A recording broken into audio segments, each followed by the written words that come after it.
Tiene la palabra la diputada Gailar. Sí. Sí, buenas tardes. En primer lugar, agradecer la visita del señor ministro.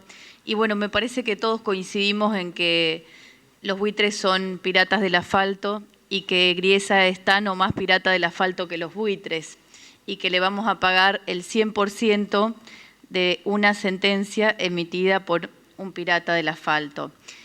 En ese sentido, yo quería, bueno, como dice la Constitución, nosotros somos el Congreso, donde están los representantes del pueblo argentino, quienes debemos y tenemos la facultad exclusiva y excluyente de autorizar cualquier endeudamiento que lleve adelante el Poder Ejecutivo Nacional.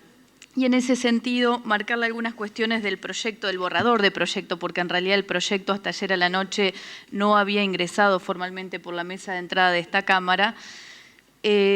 Por ejemplo, quería marcar el artículo 6, donde se habla concretamente de disponer a través de la autoridad de aplicación, que sería el Ministerio de Hacienda, porque ya no se llama más de Economía según la nueva ley de ministerios, y eso también marca la impronta política de la economía de esta nueva etapa, ¿no? Disponer a través de la autoridad de aplicación y con cargo a la presente ley la emisión de bonos y la contratación de otras operaciones hasta un valor nominal original de dólares que sea necesario para cumplir con los pagos requeridos bajo la presente ley. Para nosotros autorizar un endeudamiento tiene que estar claramente establecido cuál es el monto del endeudamiento. Eso, digo, no puede ser vago y el término que sea necesario es un término que no es suficiente. En cuanto al artículo 8, estaríamos renunciando a la jurisdicción, como bien decía el diputado Pitrola, lo cual es gravísimo, porque nuevamente nos estamos resignando la jurisdicción local, es decir, el máximo tribunal, que es la Corte Suprema, por tribunales internacionales, y ya hemos atravesado esa historia y no nos ha ido bien cuando fuimos y suscribimos tratados bilaterales de inversión, los cuales ponían como tribunal arbitral el CIADI, y muchas empresas recurrieron a esos tribunales y resignamos soberanía. Entonces, me parece que habría que rever eso porque eso va en contra del pueblo argentino y de los intereses de nuestra nación. Resignar la jurisdicción y, como dice acá, renunciar a oponer la defensa de la inmunidad soberana. Eso también atenta contra la soberanía. Y en cuanto al punto 9, es el artículo 9, inciso C, nosotros no podemos como Congreso Nacional delegar la facultad de que designe el Ejecutivo las instituciones financieras que participarán en la colocación de los nuevos títulos. Es decir, por lo menos es polémico que sea el Ejecutivo quien designe esas instituciones financieras y la suscripción de acuerdos con entidades financieras colocadoras de los nuevos títulos.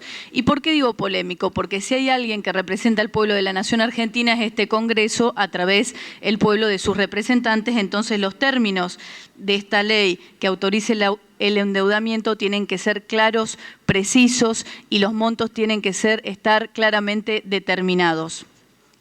Y en cuanto a la designación de instituciones financieras, quería puntualizar algo que sucedió en las últimas semanas y que ahora entiendo todo, ¿no? Cuando la semana pasada decidió el gobierno de Mauricio Macri desmantelar la UIF, que es la unidad de información financiera que controla las entidades bancarias, que son los principales sujetos lavadores de dinero, y la UIF controlaba para evitar y prevenir para evitar el lavado de dinero y controlar el narcotráfico.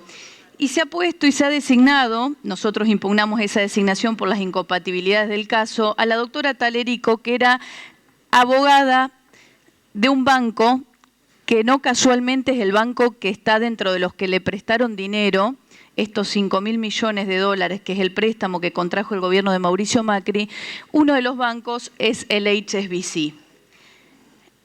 Y la verdad que llama la atención que justamente en el organismo que tiene que controlar a los principales lavadores de dinero y que tiene que controlar la ganancia provenientes de actividades ilícitas, se ponga a la abogada del banco que prestó dinero a este gobierno y que es el banco que casualmente había sido sancionado por la Unidad de Información Financiera, el banco más sancionado y el banco responsable acá en Argentina de la fuga de las 4.040 cuentas, que no podían justificar su procedencia, por lo cual aquí en esta Cámara se creó una bicameral para llamar a los responsables de esa fuga de divisas, y que en Estados Unidos también fue sancionado tanto el HSBC como el Citibank, que también el Citibank está dentro de los bancos y las entidades financieras que prestaron estos 5.000 millones. El Citibank por prestarse a lavar dinero del cartel de Juárez y el HSBC por prestarse al lavado de dinero del cartel de Sinaloa, ambos sancionados en Estados Unidos. Y sí, tiene todo que ver con todo. Entonces, este tipo de relaciones, de incompatibilidades con los bancos, hacen que pensar y oscurecen un poco el tratamiento de algo que ya de por sí es bastante delicado y, como bien decíamos, nosotros entendemos que debería haber habido una negociación que favorezca los intereses nacionales, una negociación que sea favorable, teniendo en cuenta que Paul Singer, entre otros de este grupo de buitres, nunca prestó un solo dólar a la Argentina. Compró los títulos en default, bonos basura desde el 2002 hasta el 2010, y a la suma pagó el 25% de su valor. Si extendemos esa conducta al resto, quiere decir que por los 1.330 millones que le reconoce Griesa, ellos solo pagaron 332 millones de dólares. Y mi pregunta, y ahora en concreto, es la siguiente: ¿cómo se llega de 1.330 millones de dólares que establece la sentencia de Griesa del 21 de diciembre del 2012 que deberíamos pagar a los fondos buitres a los 4.635 millones que acordó pagar el gobierno argentino por una sentencia de 1.330 millones? Le pido, por favor, señor ministro, que desglose cuánto estaríamos pagando en concepto de comisiones a los estudios de abogados, cuánto en concepto de intereses, entre otros ítems que conformen esta suma, que es distinta y es mucho más abultada que la suma de la sentencia. Muchas gracias. Gracias, diputada. Yo solamente dos y después le paso al secretario. Quizás usted no estaba cuando hicimos la introducción al tema con todos los cuadros explicativos y ahí explicábamos los distintos juicios y los distintos acreedores.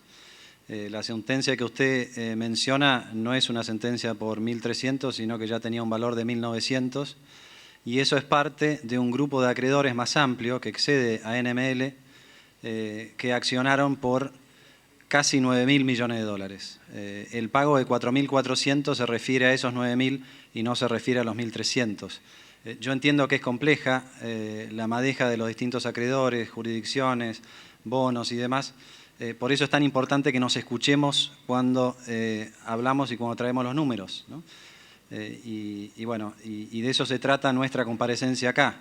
Se trata de que ustedes puedan aprovechar el tiempo para preguntar las cosas y para preguntar los números, y bueno, y en eso estamos, ¿no? Respecto del monto de emisión y la preocupación de si se va a emitir más, y entonces es un cheque en blanco para toda esta cuestión, si ustedes leen la ley y leen los artículos, van a ver que en esa ley están las ofertas inamovibles que propone el Poder Ejecutivo hacerle al resto de los accionistas, al resto de los bonistas que todavía no aceptaron.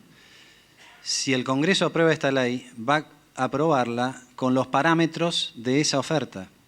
Entonces, están acotados los montos. No hay manera de que el monto final exceda los parámetros establecidos en la oferta, a menos que ustedes crean que el Poder Ejecutivo va a violar la ley.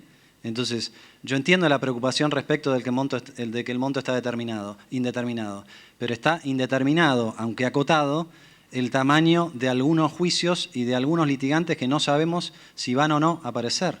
Nosotros podríamos haber puesto un número mucho más grande para darnos espacio y hubiera sido más cómodo para nosotros. No hubiéramos estado diciendo toda la verdad. Pucha, ¿cómo cuesta entender que queremos ser transparentes? ¿Cómo cuesta entender? Está absolutamente acotado en las propuestas. Entonces, dentro de esas propuestas es la autorización que nos están dando. Paso al secretario. Yo te las contesto. Va nuevamente. Si usted no sé si se dio cuenta que hay un equipo económico acá. Entonces, te lo voy a resumir igualmente. Va de vuelta, porque arrancó diciendo que no había quita, el que pagamos el 100%, vamos de vuelta. La quita va a estar en torno al 38%, es una quita fenomenal, lograda en tiempo récord. Con respecto, como dijo el ministro, a los diferentes juicios, más simple, vamos a mandar juicio por juicio, acreedor por acreedor. El resumen es lo que dijo el ministro. El grupo que encabezaba NML era un grupo compuesto por cuatro acreedores, por un total de 5.891 millones, por lo que estamos pagando 4.418 más 235 de costas. Con respecto a lo que mencionabas de la UIF, yo diría lo contrario, me tiendo a pensar que estaba desmantelada y que el presidente nombró a Mariano Federici como presidente. Doy fe sin conocerlo, puramente por su reputación y por sus antecedentes. Y con respecto a todas las otras preguntas en general, por ahí el resumen de la respuesta, y sobre todo en función de lo que yo viví un poco, ¿no? En las negociaciones, no hay ningún complot contra Argentina. Déjenme ponerlo así. Incluidos el mediador, incluido el juez, que eran los enemigos públicos número 1. Bueno, de vuelta, en 2 meses esas mismas personas, simplemente por haber sido instruidas en lo que efectivamente estaba pasando, hoy resultan ser nuestros principales aliados, ¿sí? Entonces, no hay ninguna razón. No digo más, no digo más. La misma, fíjense la paradoja. Y sí, fíjense la paradoja. Estoy hablando, tratá de ser un poco más respetuoso. Estoy hablando, ¿sí? ¿Sí? Por favor. Los enemigos públicos número 1 del gobierno anterior, si me dejás hablar, por ahí es un poco mejor. Los enemigos públicos número 1, ¿sí? Son los que hoy fallan a favor nuestro y los que han hecho que los holdouts, justamente, que los buitres, nos concedan ese, según Axel, quita menor, ¿sí? Según los números muestran, digamos, es una quita significativa. Así que te vuelvo a repetir, no hay ningún complot contra nosotros, es simplemente un tema de hacer las cosas bien, no mentir, ir con la verdad y las cosas salen bien.